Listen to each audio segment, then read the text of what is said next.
ETF index mutual funds నేర్చుకుని stock మార్కెట్లో రాణించాలనుకుంటున్నారా? వెంటనే ఈ నెంబర్కి కాల్ చేయండి.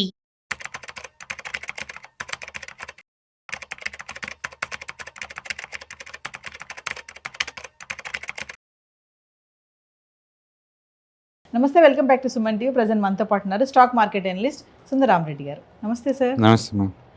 సార్, మీరు అంటూ ఉన్నారు సిల్వర్ తగ్గదు, అలానే పెరిగిపోతుందని చెప్పేసి. మరి ఇప్పుడు బంగారం కూడా అలానే ఉంది, 1,35,000 దాటేసింది. మరి 2026లో కూడా ఇలాగే ఉండబోతుందా? పొంగల్కి ఏమైనా తగ్గే ఛాన్సెస్ ఉన్నాయా అంటే? సో బేసికల్గా డీడాలరైజేషన్ జరుగుతుంది కదా, అందుకని ఎక్కువ బ్యాంకులు మొత్తం కూడా డాలర్ బదులు ఆ ఎసెట్ బదులు ఈ ఎసెట్ని స్టోర్ చేసుకుంటూ పోతున్నాయి. అందుకని హ్యూజ్ డిమాండ్ ఉంది వరల్డ్ వైడ్ కనుక చూసుకుంటే. అండ్ రెండోది, సెంట్రల్ బ్యాంక్స్ కొంటున్నా కూడా ఇంత ముందులాగా ట్రాన్స్పరెన్స్గా రిపోర్ట్ చేయట్లా. ఫర్ ఎగ్జాంపుల్ చైనా ఉందనుకోండి, గోల్డ్మెన్ సాక్స్ రిపోర్ట్ ప్రకారం వాళ్ళు సెప్టెంబర్ మంత్లో వాళ్ళు అఫీషియల్గా కొన్నది 1.5 టన్స్ అంతే.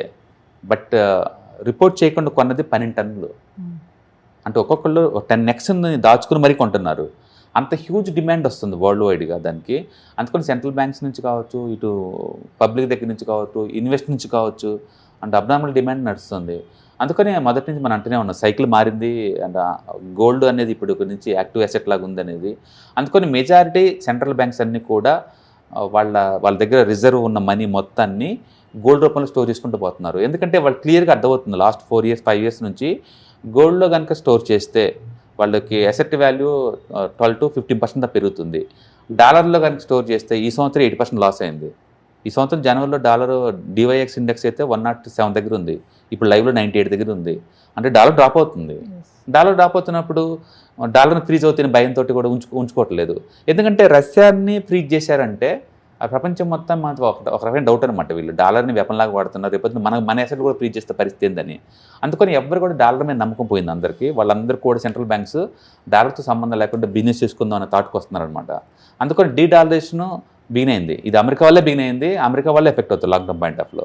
అంటే ఇప్పుడు ఆల్టర్నేటివ్ మరి ఇంకేంటి, ఇంకా ఎసెట్ ఇంకేం ఎసెట్ అంటూ గత 5,000 సంవత్సరాల నుంచి కూడా గోల్డ్ అనేది అఫీషియల్ కరెన్సీ అనమాట. అది తిరిగి మళ్ళీ దానికి వచ్చేసారు. ఒకవైపు ఏమో మోడర్న్ వెస్ట్రన్ కంట్రీస్ అన్నేమో క్రిప్టో కరెన్సీకి మూవ్ అయ్యారు, అండ్ ట్రెడిషనల్ కంట్రీస్ అన్నేమో గోల్డ్ కల్ని మూవ్ అవుతుంది అనమాట. అయితే ఇప్పుడు క్రిప్టోస్ మొత్తం 1 year లోలో ట్రేడ్ అవుతున్నాయి, 1 year లోలో ట్రేడ్ అవుతుంది అనమాట. ఇక దాంతో ఈవెన్ వెస్ట్రన్ కంట్రీస్ వాళ్ళు కూడా ఆ బ్యాంక్స్ కూడా మేబీ జాయిన్ అయి ఉండొచ్చు గోల్డ్లో. అందుకని ఇవాళ రేపట్లో గోల్డ్ అనేది పోర్ట్ఫోలియో మ్యాండేటరీగా అయిపోతుంది. అందుకని మీరు ఏ ఫినాన్షియల్ ఎక్స్పర్ట్ మాటలున్నా కూడా వాళ్ళు 20-30 ఎక్స్పెక్ట్ చేస్తున్నారు. ఒకప్పుడు 5% అనేవాళ్ళు, ఇన్ఫ్లేషన్ హెడ్జిగా ఉంటుంది, ఒక 5% పెట్టుకుని అనేవాళ్ళు. ఇప్పుడు లేదండి, 20-30 పెట్టుకుంటున్నారు. అంతెందుకు ఇండియాలో గవర్నమెంట్ అఫీషియల్గా ఉన్న నేషనల్ పెన్షన్ స్కీమ్లో అయితే వాళ్ళు కూడా సిల్వర్ గోల్డ్కి పర్మిషన్ ఇచ్చేశారు. దాని మీనింగ్ ఏంటంటే వరల్డ్ వైడ్గా ఇన్వెస్ట్మెంట్కి ఇండస్ట్రియల్ యూటిలిటీకి టూ మచ్ పెరుగుతుంది. అందుకని ముందు రోజుల్లో తగ్గేదేం లేదు. కాకపోతే ఈ స్పీడ్ మెయింటైన్ చేసిద్దంటే చెప్పడం కష్టం. ఈ స్పీడ్ ఉండదు.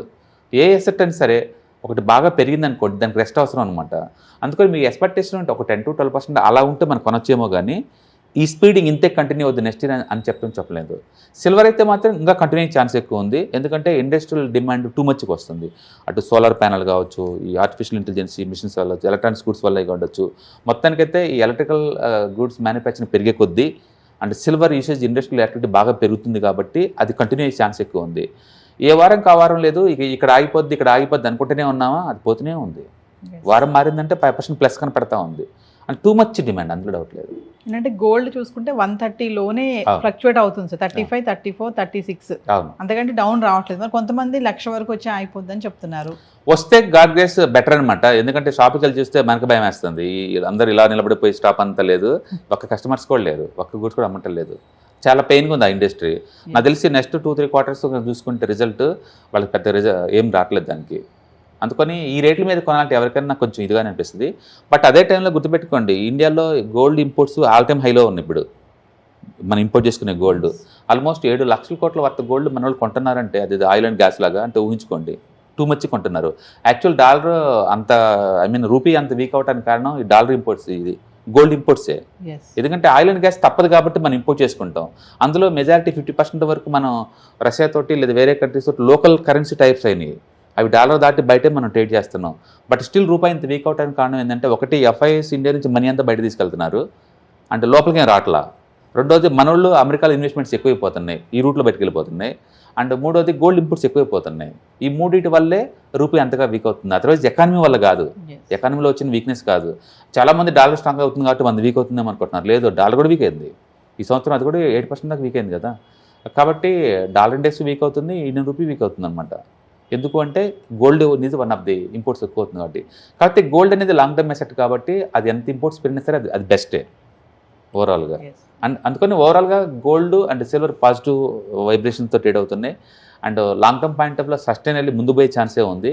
And every dip is equal to buying candidate. Maybe ఒక 10 to 15% డ్రాప్ అవుట్ అనేది మామూలుగా ఇంత పెరిగిన తర్వాత, దాని అర్థం అది కొలాప్స్ అవుతుంది ఖచ్చితంగా కాదు. అంటే ప్రెసెంట్ సిచ్యువేషన్లో గోల్డ్ కమ్ సిల్వర్ అంటే ఎందులో ఇన్వెస్ట్మెంట్ చేస్తే బెస్ట్ అంటే రన్ అయితే రెండు కలిపి కంబైన్డ్ అసెట్స్ ప్యాసివ్ ఫండ్స్ బోల్డ్ అని వచ్చినాయండి, దాంట్లో తీసుకోవచ్చు. లేదా మల్టీ అసెట్ అలొకేషన్ ఫండ్స్ ద్వారా ఆల్రెడీ ఎక్స్పోజర్ తీసుకోవచ్చు, ఆ రూట్లో తీసుకోవచ్చు.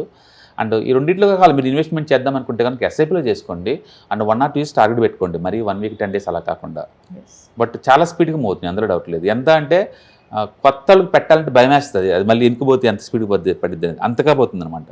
It's wonderful year 2025 means silver and gold అలా చరిత్రలు నిలబడుద్ది నెక్స్ట్ 10 years దాకా. సో మరి కమింగ్ అప్ 27, 28 మన క్లాసెస్ ఉన్నాయి 2 days ఈవినింగ్. ఏం చెప్పబోతున్నారు క్లాసెస్లో? ఎవ్రీ వెబినార్కి ఎవ్రీ మంత్ మనం 2 times వెబినార్ కండక్ట్ చేస్తూ ఉండండి. దీంట్లో మీకు ఆన్లైన్ వెబినార్ కాబట్టి కంఫర్ట్ టైంలో మీరు అటెండ్ అవ్వచ్చు మీ ప్లేస్ నుంచి మీకు. And ETFs, index funds, mutual ఫండ్స్లో మీకు ఇస్తారు. మీరు బిగినర్ అయినా లేదా ఎక్స్పీరియన్స్ అయినా కూడా మీకు అది బాగా యూజ్ అవుద్ది. మీకు ఎలాంటి బేసిక్ నాలెడ్జ్ లేదు, మార్కెట్లో స్ట్రగుల్ అవుతున్నాం అనుకున్న వాళ్ళకి ఈ ట్రైనింగ్ మీకు బాగా యూజ్ అవుతుంది అనమాట. సో వ్యూవర్స్, మరిన్ని వివరాల కోసం December 27, 28 సాయంత్రం జరగబోయే ఆన్లైన్ క్లాసెస్కి ఎన్రోల్ చేసుకోండి. మరి దాంట్లో మ్యూచువల్ ఫండ్సా, స్టాక్ మార్కెటా, ఇండెక్స్ ఫండ్స్ ఎలా చేయాలి, దేంట్లో ఇన్వెస్ట్మెంట్ చేస్తే మనకు ఆప్షన్స్ బాగుంటాయి అనేది తెలుసుకోవాలనుకుంటే ఖచ్చితంగా కింద కనిపిస్తున్న నెంబర్కి కాల్ చేయండి. మర్చిపోద్దు December 27, 28 evening online classes. Hi, నేను మీ సుందర రామిరెడ్డి. ఈ వాలటిలిటీ మార్కెట్లో మనీ ఎలా మేక్ చేయాలని ఆలోచిస్తున్నారా? అంటే స్టాక్ మార్కెట్ బాగా బ్లీడ్ అవుతున్న ఈ టైంలో పోర్ట్ఫోలియోస్ అన్ని కూడా బ్లీడ్ అవుతున్నాయా?